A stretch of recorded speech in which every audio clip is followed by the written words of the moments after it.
Hola oyentes de Radio Sefarad, bienvenidos nuevamente a la geografía del Yiddish, a recorrer estos caminos donde vivieron los judíos de Europa Oriental, siempre de la mano de Barda Fishbein. ¿Qué tal, Barda? Hola Jorge, ¿cómo estás? Muy bien.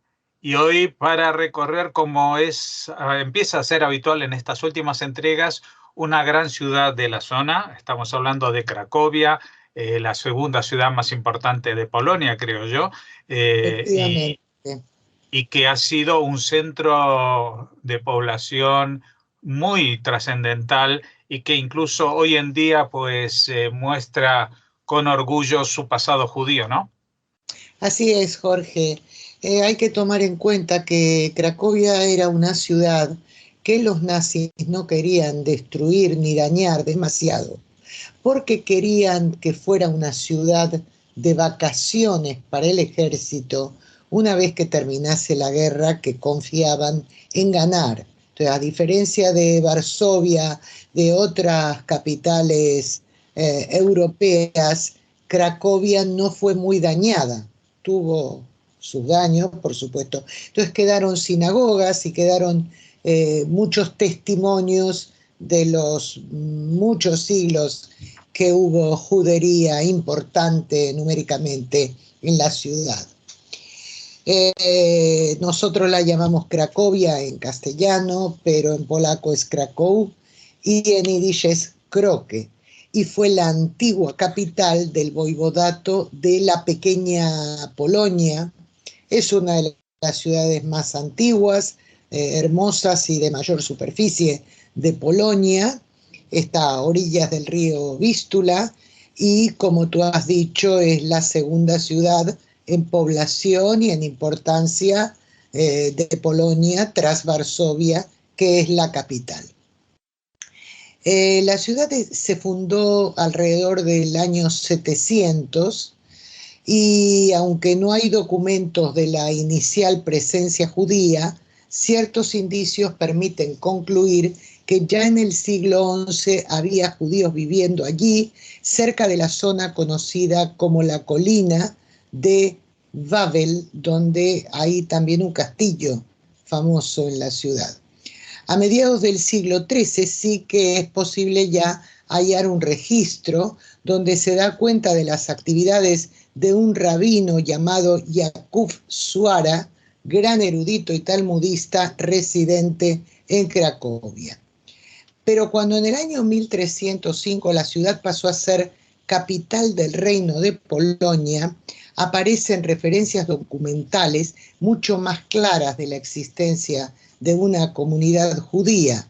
Poco antes, 1 o 2 años antes, ya en actas municipales se menciona una Judengasse, una calle judía que aún existe en la actualidad, es decir, se conoce cuál era su trazado, aunque ahora se llama calle Santa Ana, y es una vía que discurre desde la plaza del mercado hasta las murallas de la ciudad. Algunos documentos del año 1311 se refieren asimismo a un cementerio judío y en 1356 otros testimonios escritos mencionan una sinagoga. La gran mayoría de la población de Cracovia en esa época, y no solo la judía, también la cristiana, procedía de zonas de Alemania y al parecer ambas comunidades venían huyendo de persecuciones religiosas, es decir, que permite suponer que eran cristianos católicos, los que eran de la comunidad cristiana, perseguidos quizás por la reforma protestante del cristianismo. Los judíos recibieron en el año 1334 un privilegio del rey Casimiro el Grande que abarcaba a Cracovia y a la región conocida como Malopolska. Por el mismo privilegio se garantizaban sus derechos, como el de comercio y de libertad religiosa, entre otros, y a la vez los judíos quedaban sometidos a la jurisdicción legal del rey. Es decir, que si cometían algún delito no tenían que rendir cuentas ante los tribunales generales del país, sino únicamente a los que correspondían al monarca. Algo más tarde, en el año 1348, están documentados varios disturbios y ataques antijudíos durante una epidemia de peste negra, de la cual se culpaba a los judíos. Y a finales del siglo XIV aparecen en el registro catastral varias viviendas de propietarios judíos. Se sabe con certeza también que el rey Jagielo compró en el año 1400 una casa edificada de piedra a un judío apellidado Josman, y años más tarde, en el terreno donde estaba dicha casa, se fundó la Academia de Cracovia, actualmente la famosa Universidad Jagiellónica, cuyo edificio principal coincidía con la primitiva casa de este Josman, situada en la antes nombrada calle judía. De manera que, al haberse hecho la universidad en esa zona, los judíos fueron obligados a trasladarse a otras zonas de la ciudad, porque esta era como demasiado noble, digamos, para que viviera esta minoría. Los vecinos cristianos generaron cada vez más frecuentemente conflictos por la libertad de comercio que tenían los judíos en Cracovia, en virtud de ese privilegio que les había otorgado Casimiro. Y el clero apoyaba las demandas de la población cristiana. En la semana de Pascua de 1407 hubo intensos ataques antijudíos incitados por un sacerdote local apellidado Budek, que enardeció a las turbas con sus violentas arengas antisemitas. Y en efecto, en respuesta, las masas asaltaron e incendiaron la judería, a la vez que la turba descontrolada destruyó también una iglesia y algunas calles donde vivían vecinos cristianos. Ya hemos dado noticia durante visitas que realizó a otras zonas de Polonia de las andanzas antisemitas del monje Capistrano, que también visitó y predicó en Cracovia. Estuvo allí entre agosto de 1453 hasta mayo de 1454 y los resultados fueron desastrosos para los judíos lugareños. Y allí no se acabó todo. Lo anterior fue ampliamente superado cuando 10 años después quienes protagonizaron los saqueos y asesinatos fueron los cruzados que pasaban por ahí rumbo a Jerusalén en busca del Santo Grial. Tan graves y tan frecuentes eran los ataques, entre otras cosas por acusaciones de que los judíos habían provocado un gran incendio en la ciudad, que en el año 1494, para protegerlos, el rey Juan Alberto ordenó que los judíos de Cracovia se trasladaran a lo que hoy es el suburbio de Kazimierz, pero que por entonces era un municipio diferenciado de la propia ciudad de Cracovia. Esa ciudad la había fundado precisamente el rey Casimiro el Grande en 1335. Y es probable que hubiera ya judíos viviendo allí, pero desde el momento en que se fundó. Pero la primera mención escrita de este hecho recién se encuentra en documentos del siglo XV.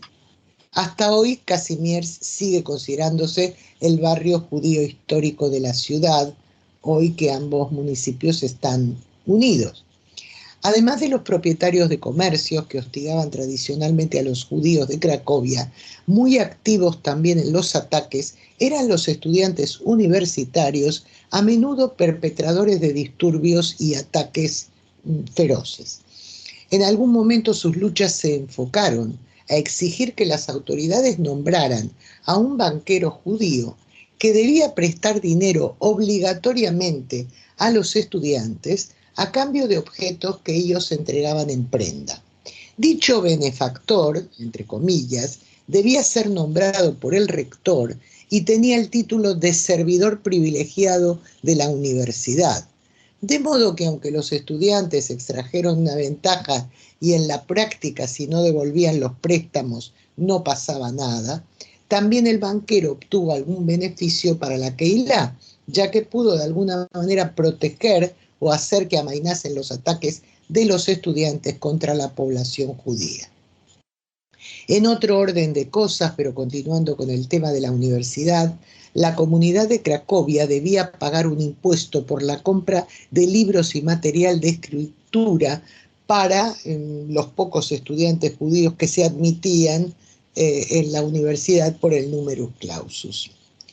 Pero eso era solo en apariencia. Lo cierto es que con esos impuestos se intentaba calmar los siempre exaltados ánimos antijudíos de los estudiantes gentiles, o sea que era una especie de chantaje aprovechando el lógico miedo que tenían los judíos de la comunidad. Poco más se conoce acerca de la vida comunitaria y del desarrollo cultural y social de los judíos de Cracovia hasta el siglo XVI, cuando se verifica un importante desarrollo bajo el reinado de Segismundo I. Esos fueron tiempos en los que, si bien no cesaron completamente las persecuciones y la violencia antijudía, pueden ser considerados como la mejor época para la judería de Cracovia mientras estuvieron bajo dominio polaco. En los siglos XV y XVI se instalaron en la ciudad colonos judíos procedentes de la zona de Bohemia y Moravia. Y precisamente en ese siglo XV se erigió la sinagoga vieja, que es la más antigua que se conserva de toda Polonia, ya que sigue estando. Y hasta el año 1939, cuando estalló la Segunda Guerra Mundial, fue una de las más importantes de la ciudad. Tras la guerra, la sinagoga, que fue dañada, se restauró y actualmente allí funciona el Museo Judaico de Cracovia. En el siglo XVI se erigieron en Kazimierz dos nuevas sinagogas, llamadas respectivamente la Sinagoga Mayor y la Sinagoga Remo, y la ciudad recibió un contingente de inmigrantes, en este caso judíos sefardíes procedentes de Italia, que llegaron como acompañantes de la noble italiana Bona de Sforza, que contrajo matrimonio con el rey Segismundo I, o Jagiellón el Viejo, de modo que se convirtió en la reina consorte de Polonia. Entre estos inmigrantes recientes había muchos eruditos y rabinos que fundaron en Kazimierz escuelas en todos los niveles de enseñanza, desde Heiders y Talmud Torah, así como yeshivot, es decir, establecimientos desde la escuela elemental, la escuela especializada en estudios de Talmud y también escuelas de estudios superiores rabínicos. Y allí se formaron los futuros rabinos de Cracovia. Estas figuras eminentes convirtieron a Kazimierz en un centro religioso de referencia para la enseñanza y la cultura de todos los judíos polacos. En ese mismo periodo, desde los inicios del siglo XVI y hasta mediado el mismo, nacieron en Kazimierz las primeras imprentas de Polonia con ediciones de libros en yiddish y en hebreo. Solo habían pasado unas décadas desde que fuera inventada la imprenta, cuando ya Cracovia, Kazimierz, pasó a tener una fundada por los hermanos Elich en 1534. Luego, en 1568, se abrió otra imprenta judía que se mantuvo activa durante varias décadas. Esta Keilah y sus actividades pasaron a ser un ejemplo para otras comunidades del Reino de Polonia. De hecho, ese periodo de la historia judía de la ciudad, hasta el año 1648, se conoce como la Edad de Oro de Croque. Coincidían allí muchos talmudistas y eruditos de la Kabbalah. Una epidemia de cólera que estalló en el año 1556 provocó una importante mortandad entre miembros de la comunidad judía, a la vez que volvían los disturbios antisemitas protagonizados por los estudiantes, que se repitieron unos años después. Por esa época se estima que vivían en Croque unos 3.000 judíos. La comunidad de Cracovia tenía además unos estatutos que habían sido redactados en el año 1595 en Kazimierz y que fueron determinantes como modelo para otros similares de muchas comunidades de Polonia. En los pinkasim, o registros comunitarios, en los que están recogidas las reglas para conducir acertadamente los diversos asuntos administrativos de la comunidad, y eso implicaba tener un verdadero código de funcionamiento municipal interno. En esas actas se incluyeron consejos de gestión para los dayanim o jueces comunitarios, formas de administrar las organizaciones de bienestar social, reglas matrimoniales, de contratación de sirvientes, empleados y aprendices, al igual que otro tipo de normativa que regulaba toda la vida de los miembros de la Keilah a nivel particular y social. Esto nos lleva a concluir que los judíos tenían en Croque por esa época total independencia para gestionar sus propios asuntos. Antes de estas regulaciones, en el año 1538, ya había otras normas relativas a la educación y a otras cuestiones generales recogidas también en esos registros o pincasim, en actas firmadas por los responsables comunitarios de cada etapa, así como también por los tesoreros si se trataba de actividades que implicaban desembolsos o ingresos, y aquellas que tenían que ver con materia religiosa aparecen firmadas por el rabino de la comunidad.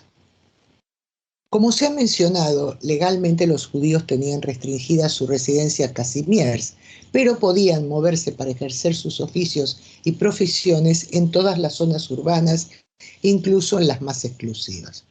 El declive polaco del siglo XVII alcanzó también a Cracovia. Sin embargo, su Keilah siguió siendo influyente en otras ciudades de Polonia, lo que fue reafirmado por una norma del Consejo de las Cuatro Tierras del año 1606, en la que se prescribe que los impuestos a la corona, en realidad era un regalo al rey para mantenerlo contento y estar las Keilot protegidas, debían ser gestionados y abonados por la comunidad de Cracovia, a la que luego la tesorería del Consejo le reintegraba lo que había pagado. En 1623, otra epidemia de peste diezmó a la población de muchas juderías y en consecuencia una cantidad importante de instituciones comunales fueron cerradas. Cracovia no quedó exenta de estas desgracias y tuvo que cerrar muchas instituciones también. Y más tarde, con el marco de la contrarreforma cristiana, los ataques a los judíos eran cada vez más frecuentes y crecieron en violencia. Cracovia no sufrió demasiado durante la rebelión de Khmelnytsky en los años 1648 y 1649, pero en la segunda oleada rebelde de los cosacos de 1655 sí que hubo matanza de judíos y fueron asesinadas cientos de personas, y tras el cese de la rebelión siguieron produciéndose incidentes antijudíos aislados, como cuando en 1664 un boticario de Cracovia fue quemado por blasfemar contra el cristianismo. Y bien, vamos a dejar aquí nuestra visita de hoy y antes de eso mencionaremos a un ciudadano relevante de estos siglos. Y, como es lógico, en este periodo las figuras destacadas de la ciudad son religiosas, de los cuales el religioso más importante por sus aportaciones ha sido Shmuel Eliezer Halevi Eidels, nacido en la ciudad en el año 1555. Era rabino y talmudista y se lo conoce también como el Maharsha, que es por las siglas en hebreo, representa las palabras nuestro maestro el rabino Shmuel Eidels. Al casarse se trasladó a Poznan, en polaco, de donde era su esposa, y allí fundó una yeshiva al frente de la cual estuvo 20 años. También sirvió como rabino en importantes comunidades, entre ellas la de Helm, Lublin y Ostrog, y tuvo una labor destacada en el Consejo de las Cuatro Tierras. Entre sus obras más conocidas se encuentra una titulada Hidushei Halachot, sobre la ley judía, que constituye un interesante y profundo comentario sobre el Talmud, los comentarios de Rashi y otros comentaristas del Talmud. El Maharsha falleció en Ostrog, en Ucrania, en el año 1631. En esta ciudad se erigió en su honor, unos años antes de su muerte, que fue en 1627, una gran sinagoga que llega a su nombre. Durante el periodo en que dicha sinagoga se construyó, se da la curiosidad de que estaba prohibido que los edificios que albergaban sinagogas superaran en altura las iglesias. Esta sinagoga fue dañada, sí, por los cosacos de Khmelnytsky en el siglo XVII y varias centurias más tarde por los nazis durante el Holocausto. Y hasta aquí, Jorge, los primeros siglos de la importantísima judería de Cracovia. Pues muy bien, vamos a seguir transitando estas calles de Cracovia en una próxima entrega dentro de 2 semanas. Hasta entonces, muchas gracias, Varda, y esperamos volver a contar contigo entonces. Bueno, hasta entonces, Jorge.